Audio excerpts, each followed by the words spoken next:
بسم اللہ الرحمن الرحیم۔ السلام علیکم رحمۃ اللہ وبرکاتہ۔ ڈیئر ویورز، کیا حال و احوال ہے؟ سنائیں کہ کل کا روزہ کیسا گزرا، اور آج دوسرے روزہ کی عبادات لے کر میں آپ کی خدمت میں حاضر ہوں مانگ اللہ چینل سے۔ پہلے میں حضرت محمد مصطفیٰ صلی اللہ علیہ وسلم کی ایک حدیث بیان کروں گی کہ رسول اکرم صلی اللہ علیہ وآلہ وسلم نے فرمایا کہ جب رمضان کا مہینہ آتا ہے تو آسمان کے دروازے کھول دیے جاتے ہیں اور شیطان زنجیروں میں جکڑ دیے جاتے ہیں۔ اور آپ صلی اللہ علیہ وسلم نے یہ بھی فرمایا ہے کہ روزہ اور قرآن، یعنی کہ روزہ اور قرآن پاک مومن بندے کی سفارش کریں گے۔ روزہ کہے گا، اے میرے پروردگار، میں نے اس کو دن میں کھانے پینے اور شہوت رانی سے روکے رکھا، اس لیے اس کے بارے میں میری سفارش قبول فرما۔ اور قرآن کہے گا کہ رات کو میں نے اسے نیند سے روکے رکھا، اس لیے اس کے بارے میں میری سفارش قبول فرما۔ پھر دونوں کی سفارش قبول فرما لی جائے گی۔ دیکھیے کہ روزہ رکھنا اور قرآن پاک پڑھنا دونوں کا کتنا زیادہ ثواب ہے، اور دونوں کا چولی دامن کا ساتھ ہے، خاص طور پہ ماہ رمضان میں۔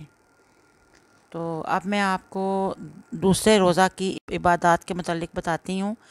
آپ دوسرا روزہ رکھ کے سحری کے بعد جب فجر کی نماز ادا کریں گے تو آپ نے فجر کی نماز کے بعد پنجم کلمہ استغفار 70 دفعہ پڑھنا ہے، جو کہ آپ کو اسکرین پہ بھی نظر آ رہا ہوگا۔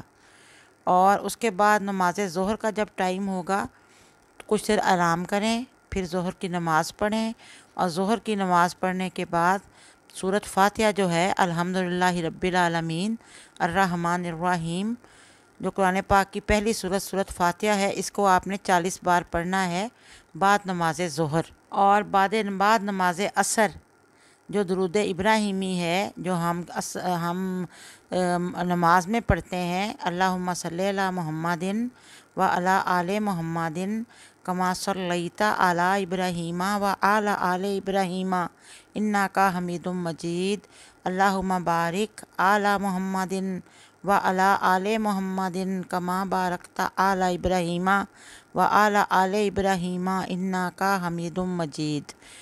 یہ درود ابراہیمی ہے جو کہ آپ کو اسکرین پہ بھی نظر آ رہا ہوگا، اور ہم سب مسلمان اس کو نماز میں بھی پڑھتے ہیں۔ اس کو عصر کی نماز کے بعد آپ نے 25 ٹائمز یعنی کہ 25 بار پڑھنا ہے۔ اور مغرب کی نماز کے بعد آپ نے اللہ تعالیٰ کا پیارا نام یا وہاب 133 بار پڑھنا ہے۔ یعنی کہ جب آپ روزہ کھولنے کے بعد مغرب کی نماز ادا کریں گے تو آپ اللہ تعالیٰ کا نام 133 بار پڑھیں گے، یا وہابو یا وہابو۔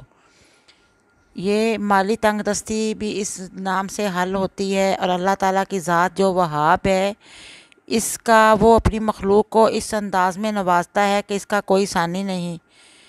اور اللہ تعالیٰ کی ذات ایسی ہے، اس کا وہاب جو نام ہے بہت دینے والے، وہ اللہ تعالیٰ کا یہ نام ہے کہ ہم بے سوال بھی ہمیں وہ عطا فرماتا ہے، اور سوال کرنے پہ بھی عطا فرماتا ہے۔ اس کی ذات وہاب ہے۔ تو آپ جس بھی مقصد کے لیے دعا کریں گے، انشاءاللہ رمضان المبارک کی رحمت سے، رمضان المبارک کی برکت سے آپ کی دعائیں قبول ہوں گی انشاءاللہ۔ اور مغرب کی نماز بھی ادا ہو گئی، اور اس کی جو میں نے آپ کو یا وہابو بتایا ہے وہ پڑھا گیا۔ اب ہم آتے ہیں عشاء کی نماز پہ۔ عشاء کی نماز پڑھنے کے بعد آپ نے صلاۃ التسبیح 4 رکعت نفل نماز پڑھنی ہے۔ سب مسلمان صلاۃ التسبیح سے واقف ہیں۔